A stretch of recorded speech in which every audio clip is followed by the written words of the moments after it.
23 जून 2026 रोजी कोळेगाव तालुका भोकरदन जिल्हा जालना येथे विश्वसेवा फाउंडेशनच्या वतीने एकल महिला दिन उत्साहात साजरा करण्यात आला। या विशेष उपक्रमामध्ये एकल महिला तसेच इतर महिलांना एकत्रित बोलावून शासनाच्या विविध कल्याणकारी योजनांची सविस्तर माहिती देण्यात आली। दिवस ज्या विधवा महिला आहेत त्या विधवा महिलांसाठी शासनाकडून विविध योजना सुरू असतात। मग या विविध योजनांचा लाभ घेण्यासाठी महिलांना माहीत राहत नाही। मग अनेक महिलांची फसवणूक होते।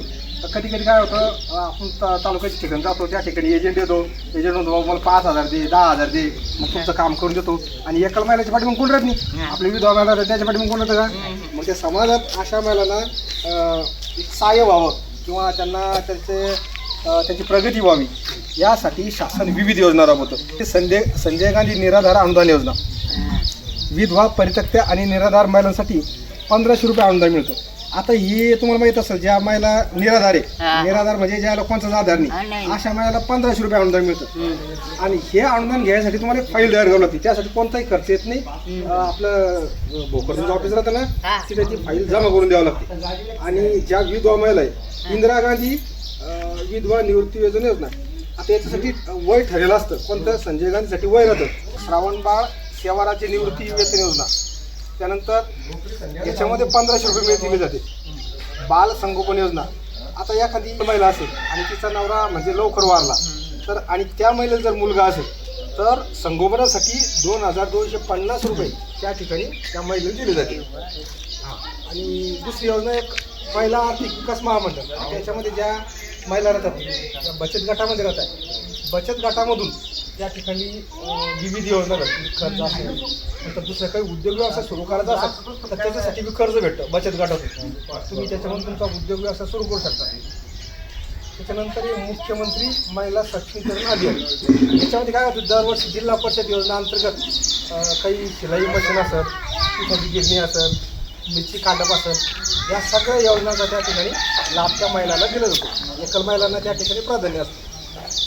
त्यानंतर महिला सन्मान योजना, आता महिला सन्मान योजनेमध्ये तुम्हाला माहिती होईल, बसनं तुम्हाला कुठं जायचं असेल तर त्या ठिकाणी जे एस टी प्रवासी त्या ठिकाणी 50% सवलत असते। 1 ऑगस्टपासून त्या ठिकाणी आता कार्ड तयार करावं लागतं तुम्हाला। आता जे मोफत कार्ड होतं, पहिल्यांदा तुम्ही आधार कार्ड दाखवत होत्या आणि भाडं भेटत होतं अर्धवट, आता तसं झालं, तुम्हाला ते कार्ड तयार करावं लागणार आहे बसचं दर सवलत। ते कार्ड असलं तरच तुम्हाला त्या ठिकाणी लाभ भेटेल, तर तुम्हाला पूर्ण भाडं त्या ठिकाणी द्यावं लागेल, 100% भाडं। ते कार्ड 1 ऑगस्टपासून लागू होणार आहे। त्याच्या आतमध्ये तुम्ही ते काढून घ्या।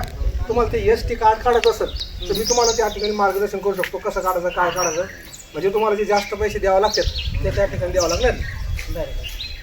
आणि बाकीच्या योजना जे आहेत ते प्रधानमंत्री उज्ज्वला योजना, आता तुम्हाला माहिती आहे की गॅस भेटतो महिलाला, पण त्या दारिद्र्यरेषेखाली असेल तर त्या ठिकाणी गॅस भेटतो।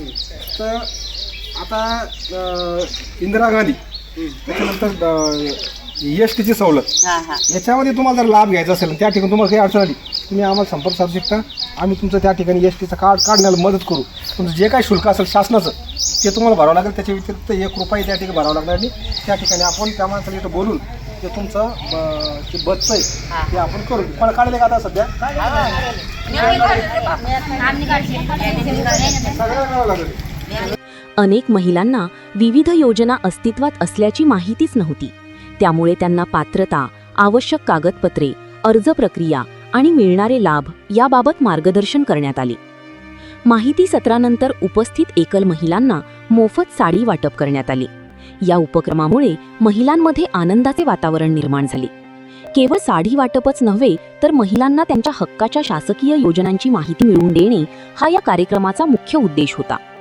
विश्वसेवा फाउंडेशन ग्रामीण भागातील महिला सक्षमीकरण, जनजागृती आणि सामाजिक विकासासाठी सातत्याने कार्य करत असून भविष्यातही अशाच लोकाभिमुख उपक्रमांचे आयोजन करण्यात येणार आहे। उपस्थित सर्व महिलांनी या उपक्रमाबद्दल समाधान व्यक्त करून विश्वसेवा फाउंडेशनचे आभार मानले।